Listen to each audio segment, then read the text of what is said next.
तारीफ हो, क्योंकि वो भला है। Divine Supernatural Ministry presents.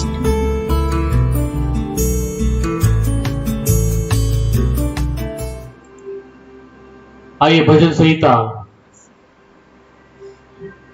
80 हम लोग सीडी के साथ में पढ़ेंगे। साम 80। भजन संहिता 80 पढ़ने जा रही हूँ मैं।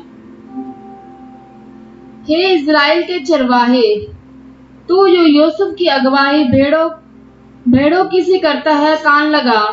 तू जो करवों पर विराजमान अपना तेज दिखा, एप्रेम, बिन्यामीन और मनश्शे के सामने अपना पराक्रम दिखाकर हमारा उद्धार करने को आ। हे परमेश्वर, हमको ज्यों का त्यों कर दे और अपने मुख का प्रकाश चमका, तब हमारा उद्धार हो जाएगा। हे सेनाओं के परमेश्वर यहोवा, तू कब तक अपनी प्रजा की प्रार्थना पर क्रोधित रहेगा? तूने आंसुओं को उनका आहार बना दिया और मटके भर के उनके आंसू पिलाए हैं। तू हमें हमारे पड़ोसियों के झगड़ने का कारण बना देता है और हमारे शत्रु मनमाना टूटा करते हैं। हे सेनाओं के परमेश्वर, हमको ज्यों का त्यों कर दे और अपने मुख का प्रकाश हम पर चमका, तब ही हमारा उद्धार हो जाएगा। तू मिस्र से एक दाखलता ले आया और अन्य जातियों को निकाल कर उसे लगा दिया। तूने उसके लिए स्थान तैयार किया और उसे जड़ पकड़ी और फैल कर देश में भर दिया। उसकी छाएं पहाड़ों पर फैल गई और उसकी डालियां ईश्वर के देवदारों के समान हुई। उसकी शाखाएं समुद्र तक बढ़ गई और उसके अंकुर महानद तक फैल गए। फिर तूने उसके बाड़ों को क्यों गिरा दिया कि सब बटोई उसके फलों को तोड़ते हैं? जंगली सूर उसको नष्ट किए डालते हैं और मैदान के सब पशु से चर जाते हैं। हे सेनाओं के परमेश्वर, फिर आ, स्वर्ग से ध्यान देकर देख और इस दाखलता की सुधि ले। ये पौधा तूने अपने दाहिने हाथ से लगाया और जो लता की शाखा तूने अपने लिए दृढ़ की है, वह जल गई, वह कट गई है। तेरी घुड़की से वह नष्ट हो जाए। तेरे दाहिने हाथ के संभाले हुए पुरुष पर तेरा हाथ रखा रहे, उस आदमी पर जिसे तूने अपने लिए दृढ़ किया है। तब हम लोग तुझसे ना मुड़ेंगे। तू हमको जिला और हम तुझसे प्रार्थना कर सकेंगे। हे सेनाओं के परमेश्वर यहोवा, हमको ज्यों का त्यों कर दे और अपने मुख का प्रकाश हम पर चमका, तब हमारा उद्धार हो जाएगा। आमीन। आमीन। खुदा की तारीफ हो। सर्वशक्तिमान यहोवा परमेश्वर की तारीफ। भजन संहिता 80 के लिए धन्यवाद हो प्रभु का। आइए हम आज खुदा के कलाम में पढ़ेंगे।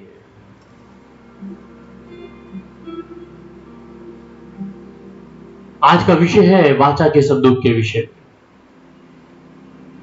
और ये बहुत ही जरूरी एक अहम हिस्सा है कि वाचा के संदूक के विषय में हम पढ़ लें। और वाचा का संदूक है क्या, उसकी एक इंपॉर्टेंस क्या है वाचा के संदूक के विषय में। हम इस समय निर्गमन 37 अध्याय और उसकी 1 से लेकर 9 आयत तक इसे पढ़ लेंगे।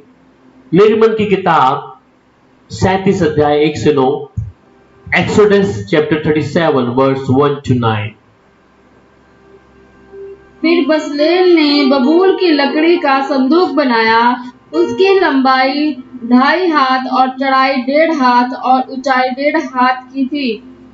उसने उसको भीतर बाहर चोखे सोने से मढ़ा और उसके चारों ओर सोने के बाड़ बनाई और उसके चारों पांव पर लगाने को उसने सोने के 4 कड़े डाले और 2 कड़े एक और 2 कड़े दूसरी ओर लगाए।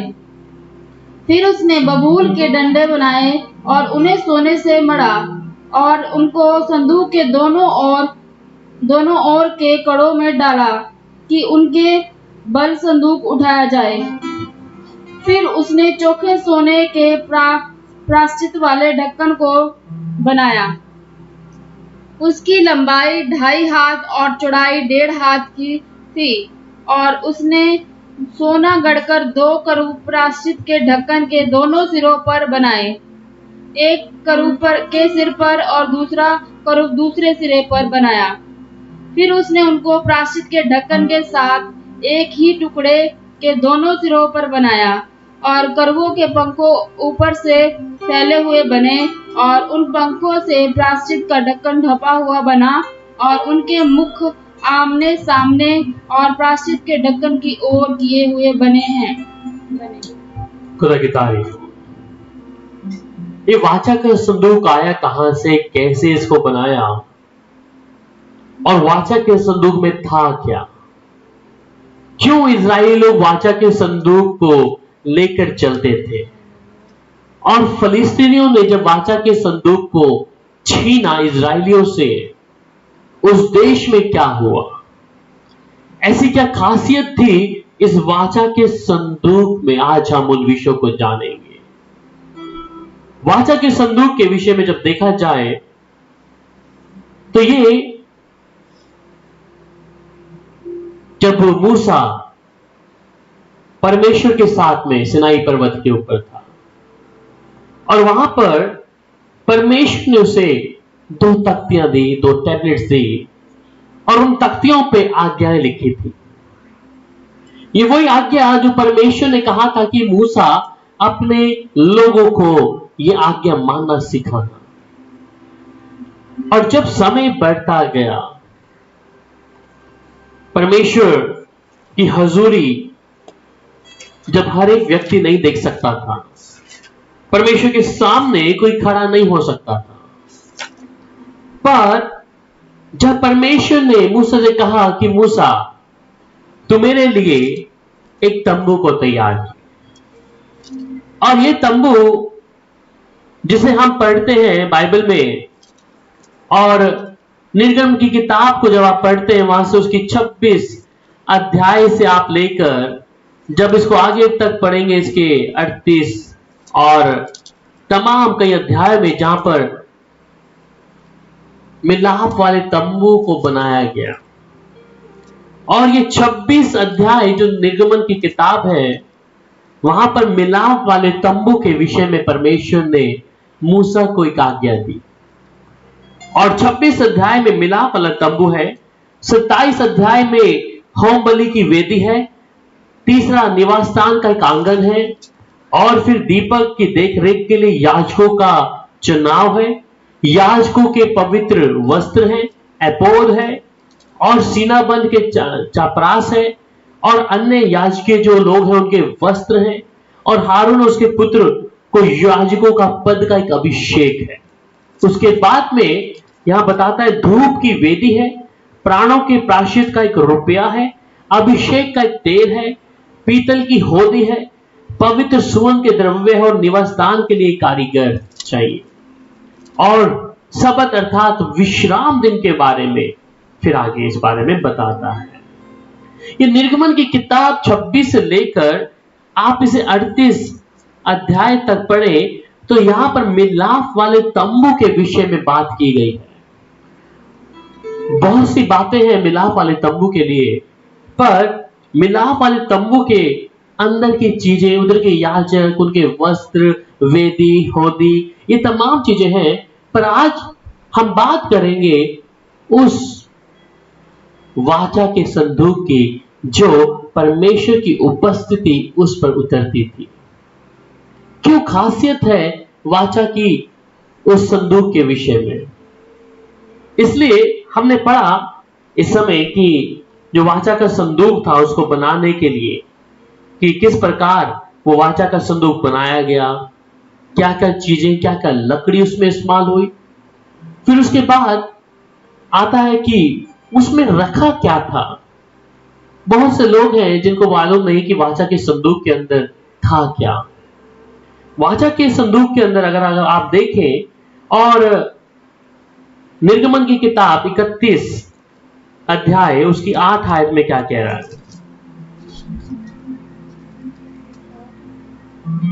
जी, निर्गमन 31 उसकी 8 आयत।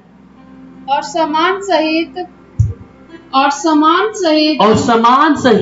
मेज और सारे सामान समेत चोखे सोने की दीवट और धूप बेदी, मतलब ये तमाम चीजें जो वहां पर रखी गई थी।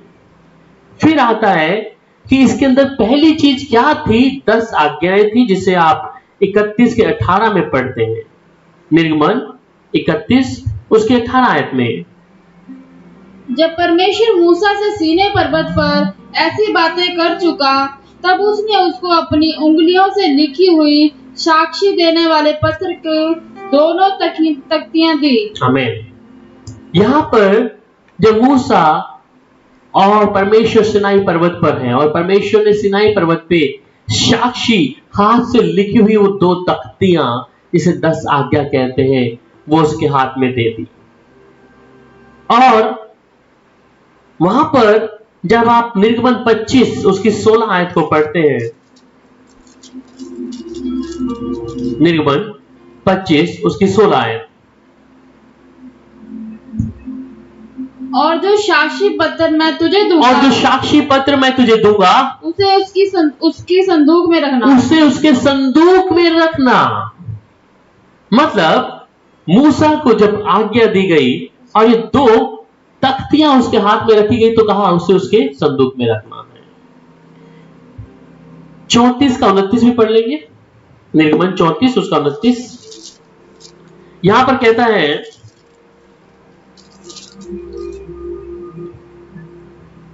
जब मूसा साक्षी को देने दोनों तख्तियां हाथ जब मूसा साक्षी की दोनों तख्तियां हाथ में लिए हुए सीनै पर्वत से उतर रहा था, तब यहोवा के साथ बातें करने के कारण उसके चेहरे से किरणें निकल रही थी, परंतु वह ये नहीं जानता था कि उसके चेहरे से किरणें निकल रही। जब साक्षी की दोनों तख्तियों को हाथ में लिए सीनै पर्वत से उतर रहा था, तो उसके चेहरे से क्या हो रहा है? रोशनी निकल रही है, और वो नहीं जानता था। वही निर्गमन 40 अध्याय उसकी 20 पढ़ लेंगे। और यहां पर, और उसने साक्षी पत्र को लेकर संदूक में रखा और संदूक में डंडों को लगाकर उसके ऊपर प्रायश्चित के ढक्कन को प्रायश्चित के ढक्कन से ढक दिया। पहली चीज आपको याद दिला रहा हूं कि वाचा के संदूक में क्या था? 10 आज्ञाएं थी जो परमेश्वर ने मूसा को सिनाई पर्वत पे दी। दूसरा, ऐसी कौन सी चीज है जो परमेश्वर ने वाचा के संदूक में रखने को कहा? वो था हारून की रोड़। निर्गमन 7 अध्याय और उसकी 8 से 13 आयत को हम पढ़ लेंगे। निर्गमन 7 अध्याय और उसकी 8 से 13। फिर यहोवा ने मूसा और हारून से इस प्रकार कहा, जब फिरौन तुमसे कहे अपने प्रमाण का कोई चमत्कार दिखाओ, तब तू हारून से कहना, अपनी लाठी लेकर फिरौन के सामने डाल दे कि वह अजगर बन जाए। तब मूसा ने और हारून ने फिरौन के पास जाकर यहोवा की आज्ञा के अनुसार किया, और जब हारून ने अपनी लाठी फिरौन और उसके कर्मचारियों के सामने डाल दी, तब वह अजगर बन गई। तब फिरौन ने पंडितों और टोना करने वालों को बुलाया, और मिस्र के जादूगरों ने आकर अपने अपने तंत्र मंत्र से वैसा ही किया। उन्होंने भी अपनी अपनी लाठियों को डाल दिया और वह भी अजगर बन गई।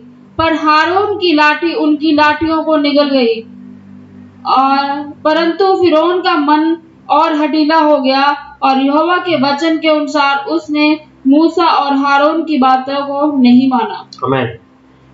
इस वाचा के संदूक में एक चीज और है, हारून की लाठी।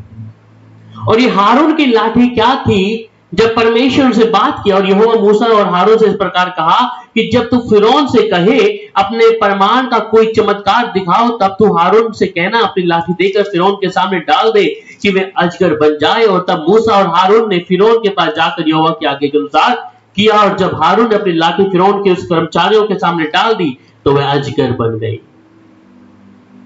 परमेश्वर के लिए क्या इंपॉर्टेंट है, क्या क्या चीज हो सकता है?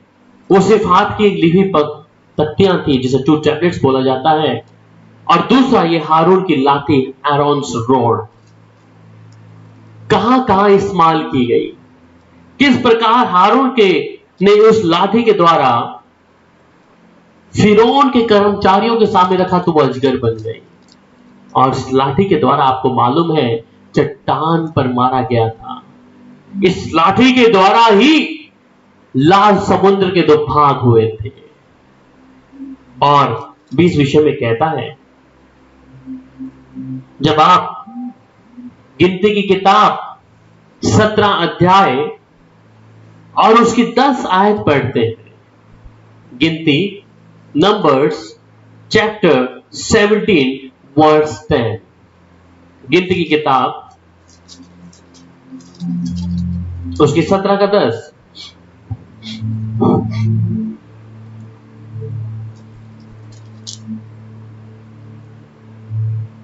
फिर यहोवा ने मूसा से कहा, हारून की छड़ी को साक्षी पत्र के सामने फिर धर दे कि ये उन दंगा करने वालों के लिए एक निशान बनकर रखी रहे। आमीन। यहोवा ने फिर क्या कहा कि हारून की छड़ी को क्या कर? साक्षी पत्र के सामने, साक्षी पत्र के साथ में रख दे। क्यों रख दे? कि क्या बनी रहे? उनके सामने एक निशान बनकर, उनके सामने एक निशान बन के रहे। किनके सामने? उन लोगों के सामने कि यहोवा सर्वशक्तिमान परमेश्वर हमारे साथ साथ चलने वाला था। इस लाठी के द्वारा परमेश्वर ने बड़े बड़े काम किए हैं। इस तख्तियों को परमेश्वर ने आने वाली पीढ़ियों के लिए आज्ञा दे दी है। ये सब कुछ कहां था? वाचा के संदूक के भीतर था। एक और चीज थी जो परमेश्वर ने वाचा के संदूक में डाला था, द जार ऑफ मन्ना। निर्गमन की किताब 16 अध्याय और उसकी 35 आयत। तब यहोवा के पास से आग निकली और उन 250 धूप जलाने वालों को भस्म कर डाला। निर्गमन एक्सोडस 16 का 35 नहीं है इसमें क्या? इजरायली जब तक बसे हुए देश में ना पहुंचे तब तक, अर्थात 40 वर्ष तक मन्ना खाते रहे।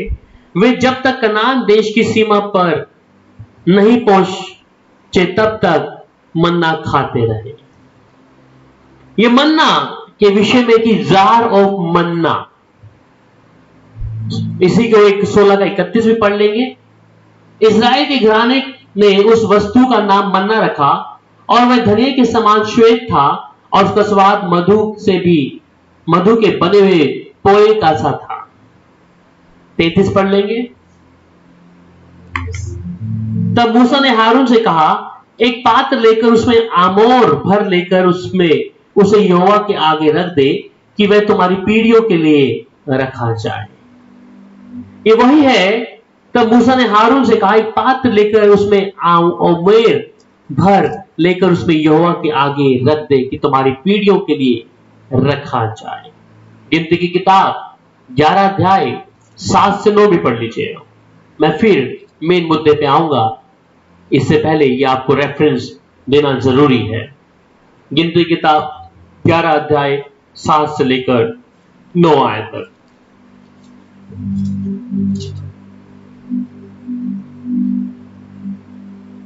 मन्ना तो धनियों के समान था और उसका रंग रुपए मोती का सा था।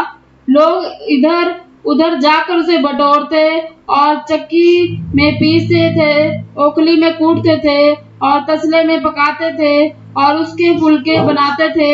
उसका स्वाद तेल में बने हुए पोहे के समान था और रात को जब शबनी में ओस पड़ती थी तब उसके साथ मन्ना भी गिरता था।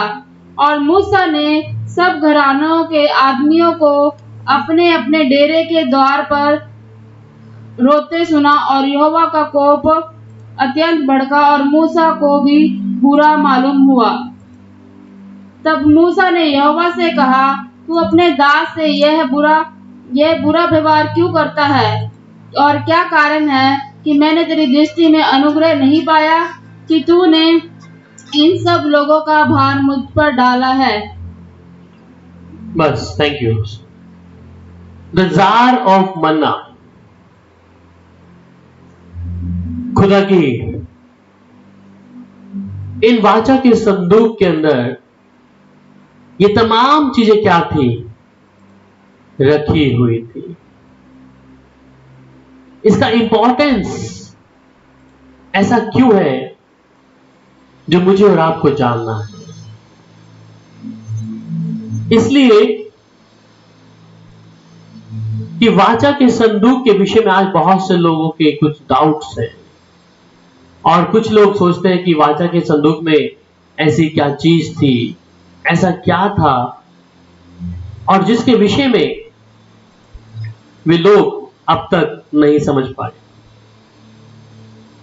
इसलिए कि वाचा के संदूक में ऐसी तमाम उन चीजों के विषय में जब हम देखते हैं, जो बताना बहुत ही जरूरी है। और ये तीन चीजें जो वाचा के संदूक में थी, जिसमें पहला बताया कि हारून की लाठी और वो 10 आज्ञाएं।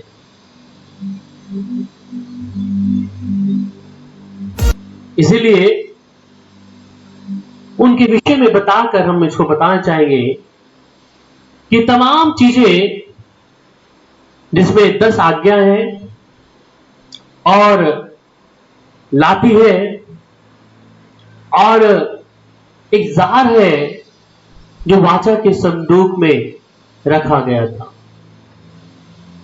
ये तमाम इन चीजों को जब हम देखते हैं तो ये वाचा के संदूक की चीजें उसमें रखी हुई थी। वाचा का संदूक एक ऐसा था जहां मिलाप वाले तंबू के अंदर और उसे याजकों के लिए रखा गया और साल में एक बार याजक वहां जाकर उस वाचा के संदूक के पास जाएगा और वाचा के संदूक के पास जाने के बाद वो प्रायश्चित करेगा। और ये तमाम चीजें जिस समय आप स्क्रीन पे देखा कि तीनों चीजें वाचा के संदूक के भीतर में थी। ये तीनों चीजें वाचा के संदूक के भीतर थी और सबका महत्व था। 10 आज्ञाएं दर्शा रही थी कि ये परमेश्वर की हाथों से लिखी हुई वो बातें हैं, किसी इंसान की नहीं, किसी मनुष्य की नहीं, परंतु सर्वशक्तिमान के स्वयं हाथों से लिखी हुई वो 2 तख्तियां हैं जिसे हम इस वाचा के संदूक में देखते हैं। और ये 2 तख्तियों में परमेश्वर ने स्वयं अपने हाथों से लिखकर मूसा को पकड़ाया था कि इन 2 तख्तियों में ये आने वाली पीढ़ियां, आने वाली नस्ल जान ले परमेश्वर के विषय में, ये पहचान ले कि यहोवा परमेश्वर ने स्वयं अपने हाथों से लिखकर मनुष्य के हाथों में दी है। और ये कोई मनुष्य की बातें नहीं थी, ये सर्वशक्तिमान यहोवा परमेश्वर की बातें थी। दूसरी बात वहां पर देखते हैं द आरोन्स रोड, और वो हारून की लाठी जो फिरौन के राजा और उसके कर्मचारियों के सामने रखी गई, जो अजगर बन गई थी, और इसी लाठी के द्वारा लाल समुद्र के 2 भाग हो गए थे। और तीसरा वो जार, वो बर्तन जिसमें मन्ना उन्होंने रखा था। ये क्यों मैं आपको बता रहा हूं कि आप भी जान लें, आप ये जान ले कि ये बातें क्यों परमेश्वर मुझे और आपको बताना चाह रहा है वाचा के संदूक के विषय में। कि वाचा का संदूक सिर्फ डिब्बा नहीं था, कोई लकड़ी का डब्बा नहीं था, और परमेश्वर ने अपनी वाचा, ये वाचाएं थी, आज्ञाएं वाचाएं थी। वो लाठी जो वाचा बांधी कि मूसा तू जहां पर जाएगा ये लाठी को तूने फेंकना है, इस लाठी के द्वारा मैं तुझसे वाचा बांध रहा हूं, इस लाठी के माध्यम से मैं तुझे वो बड़े कामों को करके दिखाऊंगा जिसे तू नहीं जानता। और वो लाठी मूसा हमेशा अपने साथ में रखा। वो मन्ना जो वहां के लोग थे वे जान ले कि परमेश्वर ने स्वयं स्वर्ग का भोजन एक पृथ्वी पर रहने वाले मनुष्य के लिए दिया है, कि ये मनुष्य पहचान पाए कि ये परमेश्वर की खुद की बातें जो परमेश्वर ने उस संदूक में रखवाई थी। और ये मिलाप वाले तंबू के भीतर में था। और आपको मालूम है मिलाप वाला तंबू जो था वो शीलो में था। ये मिलाप वाले तंबू के विषय में जब हम आगे पढ़ते हैं, अब हम ये जान चुके हैं कि तंबू के अंदर, मिलाप वाले तंबू के अंदर वाचा का संदूक था, और संदूक के अंदर क्या क्या था, और परमेश्वर ने स्वयं खुद उस वाचा के संदूक में इनको रखने के लिए बोला गया था।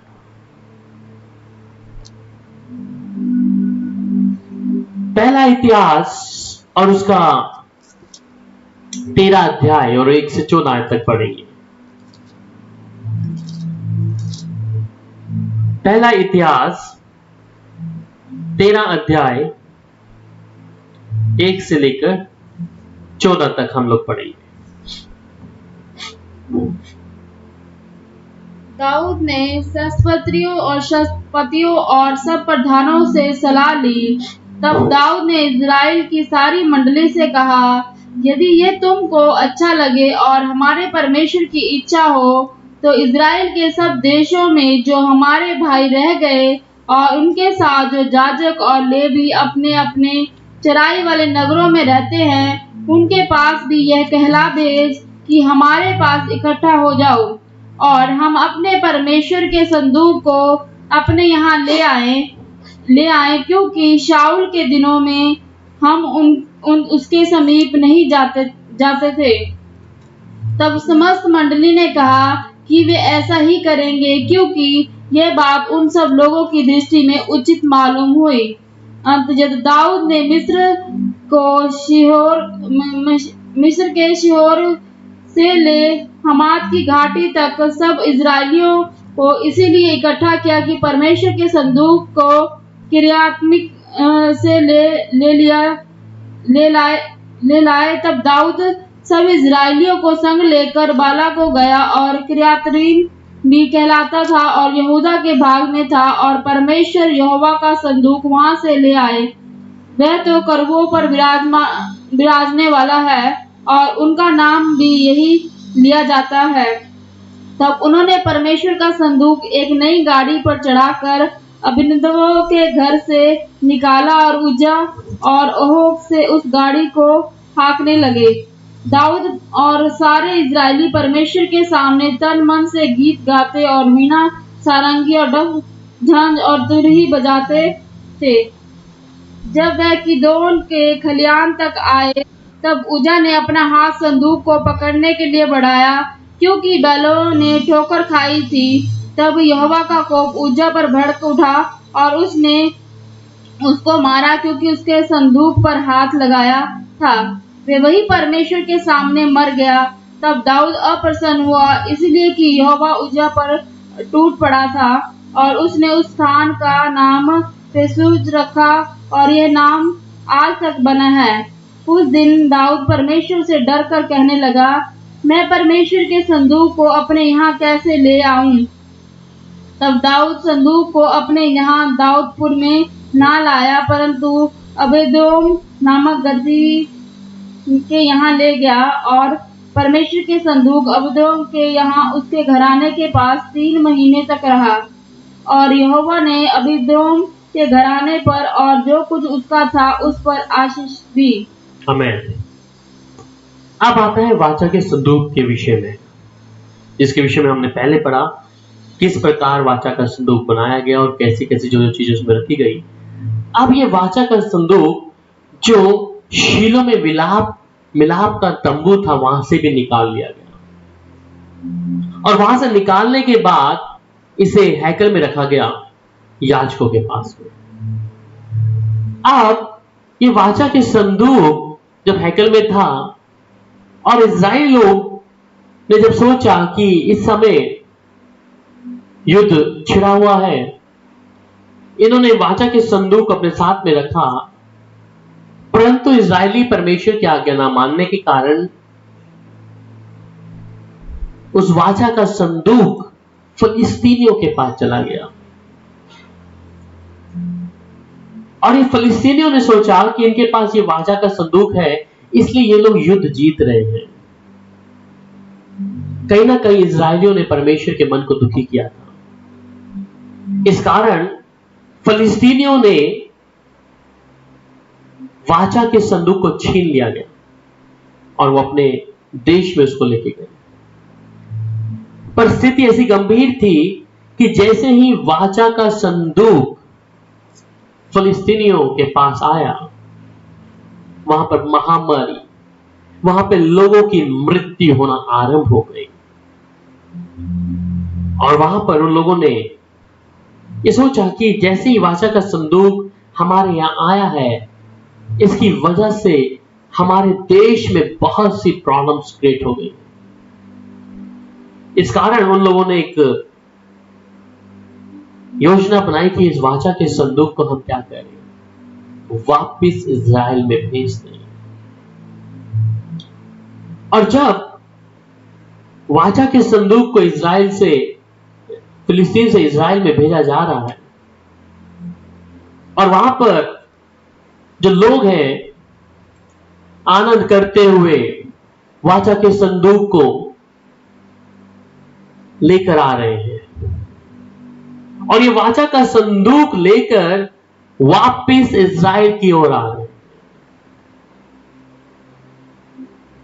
उससे पहले जब उसको भेजा गया तो उसे 2 बैलों पर भेजा गया,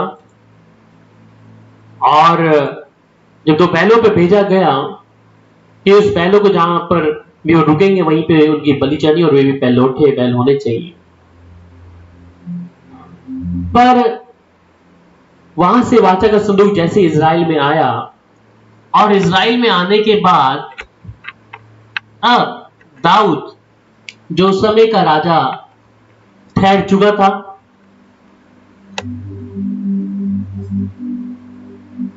पर दाऊद उसे जब अपने यहां लेके जा रहा है, बाइबल लिखा है कि जब दाऊद उसे यहां लेके जा रहा है तो उज्जा नाम का एक उसका सेवक, और ये उज्जा नाम का जो एक सेवक है, जब वो बैल चल रहे हैं, और यहां लिखता है कि तब यहोवा जब एक कीदोन खलियान तक आए, तब उज्जा ने अपना हाथ संदूक को पकड़ने के लिए बढ़ाया, क्योंकि बैल ने ठोकर खाई थी।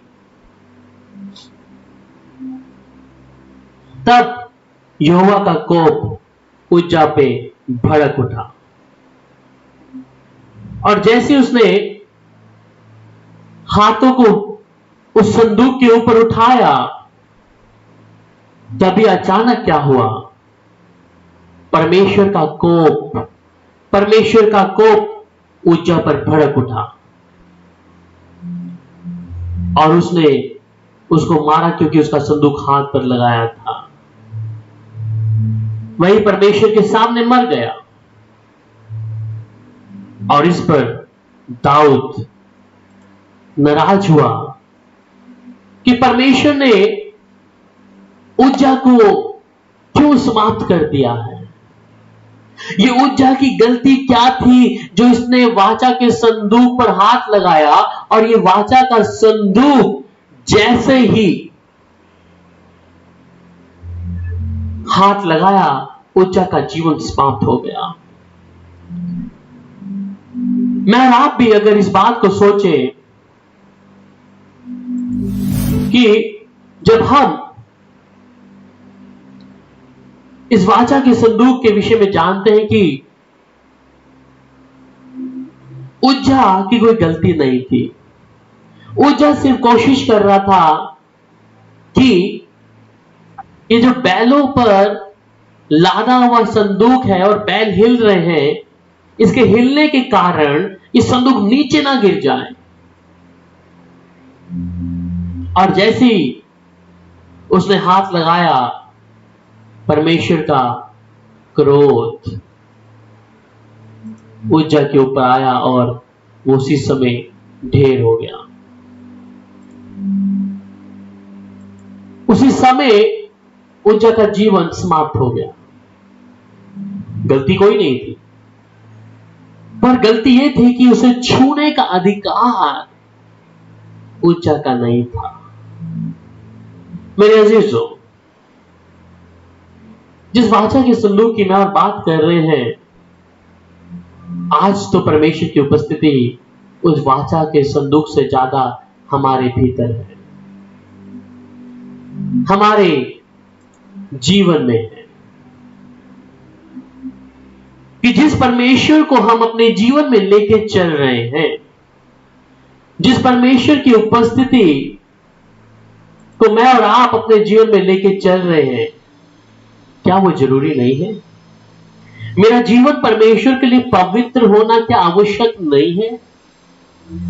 क्या गलती थी उज्जा की सिर्फ यही कि इसने हाथ लगाया था?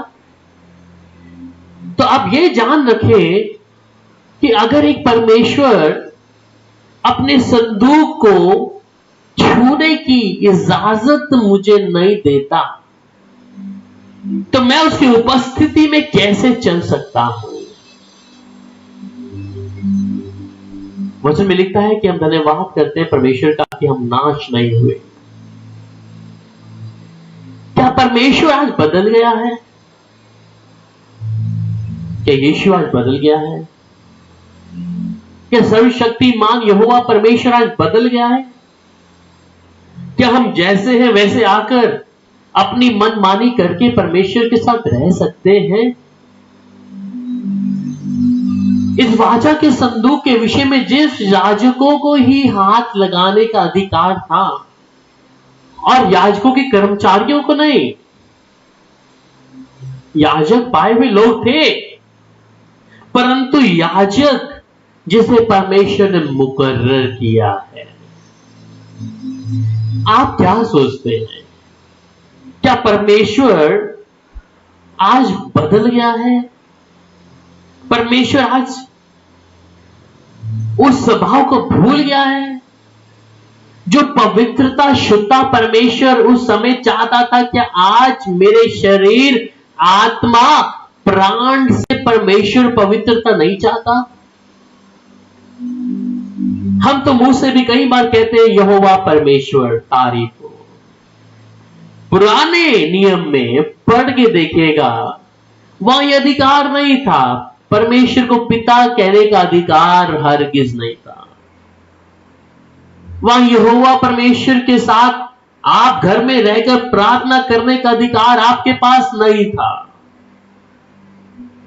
उसके लिए हैकल थी, हैकल में याजक थे, मिलाप वाला तंबू था, और मिलाप वाले तंबू के पास भी अंदर आने तक के लिए भी जगह नहीं थी एक विश्वासी को अंदर जाने के लिए। तो वो भी क्या करता था? वो भी क्या करता था? वो भी सिर्फ आप आता था कहां पर? वो आप आता था कहां पर? बाहर तक। बाहर तक, वो भी अंदर नहीं। और उस तंबू में आने के लिए उसके पास भी अधिकार नहीं था। क्यों? वो सिर्फ कहां तक आएगा? उसे आने के लिए कहां तक जाना है अंदर? उसे अंदर आने के लिए सिर्फ पूरा अधिकार बिल्कुल भी नहीं था। सिर्फ कहां तक आएगा? याद रहे, ये अधिकार उसके पास नहीं था। सिर्फ उसको आना है तो कहां तक आना है? सिर्फ जहां पर वेदी पर खून चढ़ाया जाता था। जहां वेदी पर खून चढ़ाया जाता था, सिर्फ वहीं तक उसको आने का अधिकार था।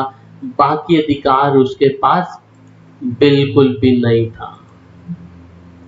क्यों? क्यों नहीं था?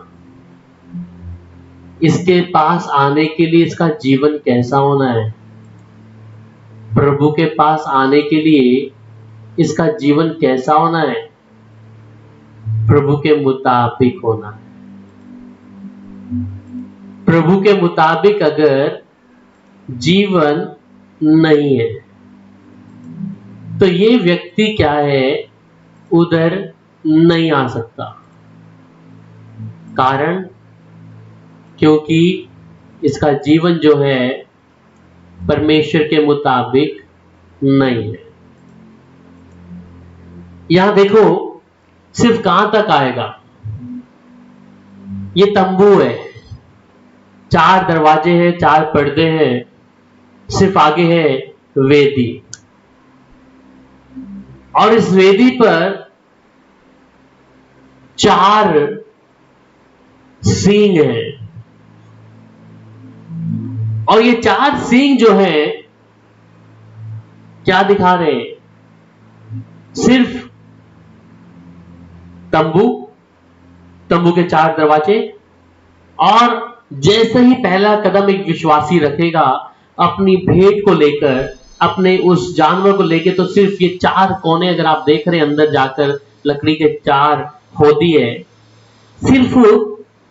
और जो भी वो अपना भेड़ बकरी अपने पापों की माफी के लिए लेके आएगा तो उसे क्या करेगा? यहीं पे चढ़ाकर याजक के पास देकर वापस बाहर आ जाएगा। वो जो काले रंग का एक तंबू आपको दिख रहा है, 4 लाइनें, उसमें 3 लाइनें हैं, उसके अंदर प्रवेश नहीं करेगा। उसके अंदर जाने का सौभाग्य उसके पास नहीं है। उसके पास अंदर जाने का सौभाग्य बिल्कुल भी नहीं है।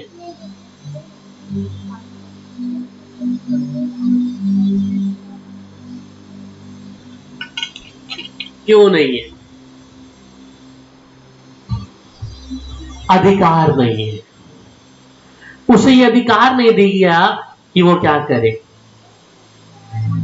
अंदर वाचा के संदूक में जाकर, मिलाप वाले तंबू के अंदर जाकर उसकी प्रेजेंस में जाए। ये अधिकार किसको है? याजक को है। इसीलिए उच्चा का जीवन परमेश्वर ने समाप्त कर दिया। मैं और आप भी जिस परमेश्वर के साथ में चल रहे हैं, क्या मेरे जीवन में पाप बना रहेगा? क्या ये पाप मेरे जीवन में निरंतर बनकर क्या मैं उसके साथ चल सकता हूं? क्या अगर मैं परमेश्वर के अनुसार जीवन व्यतीत नहीं कर रहा तो क्या मैं प्रभु के साथ चल सकता हूं? ये परमेश्वर क्या बदल गया है जो कहता है अल्फा और ओमेगा हूं? तो विश्वासी, pastor, reverend, bishop, prophet, evangelist क्यों नहीं समझते? क्या परमेश्वर बदल गया है कि उसकी हजूरी में आने वाला व्यक्ति जैसा है? क्या लल्लू पंजू व्यक्ति है वो आकर परमेश्वर के साथ चल पड़ेगा? पाप को जीवन में रखकर वो चल सकेगा? पाप का जीवन में रखकर और परमेश्वर की हजूरी में बैठकर रोज धन्यवाद करेगा? परमेश्वर के नाम को अपनी जुबान से लेगा? पाप आपका जीवन अंदर है तो इस बाइबल को अपने हाथ में पकड़कर पढ़ेगा। और हम कई बार कहते हैं कि हम नाश नहीं हुए, प्रभु ने हमें बचाया है। मेरे अजीजों, परमेश्वर नहीं बदला। जो वाचा के संदूक में उसे छूने की हिम्मत किसी एक व्यक्ति की नहीं थी। चाहे आप धर्मी थे, उज्जा भी अपने तरीके से धर्मी रहा होगा, गुनाह नहीं किया, पाप नहीं किया, पर उसे छूने का अधिकार उज्जा को नहीं था। आप हर एक व्यक्ति सुन ले कि जिस परमेश्वर के लेकर आप अपने जीवन में चल रहे हैं, क्या पाप आपके जीवन में वास करता रहेगा? क्या पाप के जीवन को आप आज भी अपने जीवन में लेके चलते रहेंगे? और हम कहते हैं कि प्रभु हम नाश नहीं हुए। यही कमियां मेरे और आपके अंदर हैं कि हम सोचते हैं कि हम ठीक ठाक हैं, प्रभु ने दया कर दी, हम पाप भी कर रहे हैं और प्रभु की प्रार्थना भी कर रहे हैं, प्रभु के नाम को भी ऊंचा उठा रहे, इसलिए कहता है वहां पर निर्गमन में कि परमेश्वर का नाम व्यर्थ ना लेना। किस परमेश्वर की सेवा कर रहे हैं? क्या वो परमेश्वर एक मनुष्य है? बाइबल में लिखा है भजन संहिता में कि मूर्ख सोचता है कि कोई परमेश्वर नहीं है, और कई लोग कहते हैं कि कोई परमेश्वर है ही नहीं। या मनुष्य ने ऐसा सोचा कि परमेश्वर भी हमारे जैसा है। मेरे प्यारों, क्यों मेरा जीवन और आपका जीवन ऐसा बना हुआ है कि हम परमेश्वर की हजूरी में चलते चलते क्यों भूल जाते कि मेरा जीवन एक पवित्रता का जीवन भी होना जरूरी है। मुझे भी परमेश्वर के साथ में पवित्रता के साथ में चलना है, मुझे प्रभु की हजूरी में बने रहना है। क्यों मैं समझ नहीं पा रहा? मैं क्यों दो स्वामियों की सेवा एक साथ कर रहा हूं? मैं परमेश्वर की उपस्थिति में चलने वाला व्यक्ति क्यों पाप के साथ में समझौता करके चल रहा हूं? मुझे नहीं मालूम आप में से कितने लोग हैं ये सोचते होंगे कि हम भी परमेश्वर के पास चले जाएंगे, स्वर्ग में उस परमेश्वर के पास में रह जाएंगे। तो याद रहे, अगर ये फहमी आपकी गलत फहमी आपके दिल और दिमाग में है तो निकाल कर फेंक दे।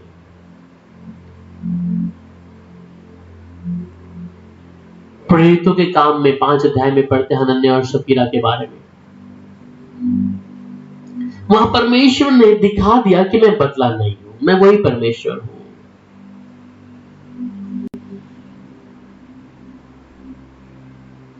तो हम क्यों उस परमेश्वर की उपस्थिति में रहकर उसके साथ चलते चलते क्यों पाप के स्वभाव में चले जा रहे हैं?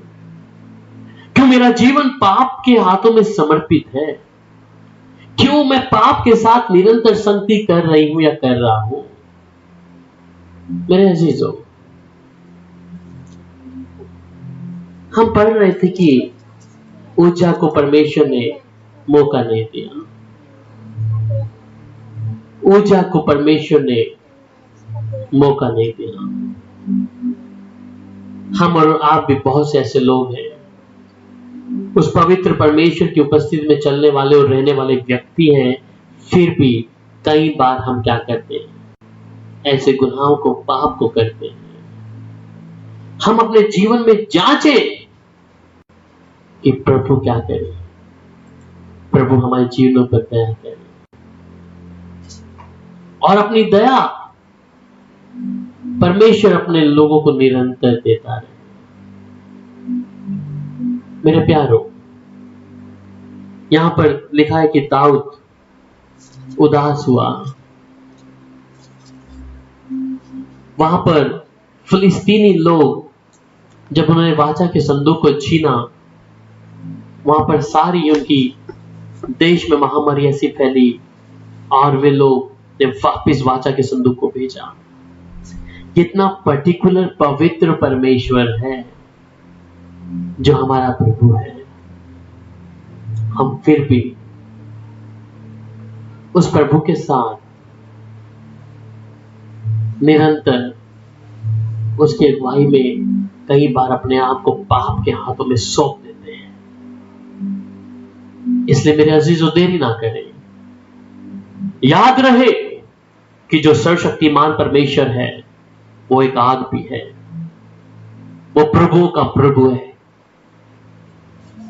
राजाओं का राजा, हमारा प्रभु है, हमारा खुदा है, हमारा जिंदा खुदा है।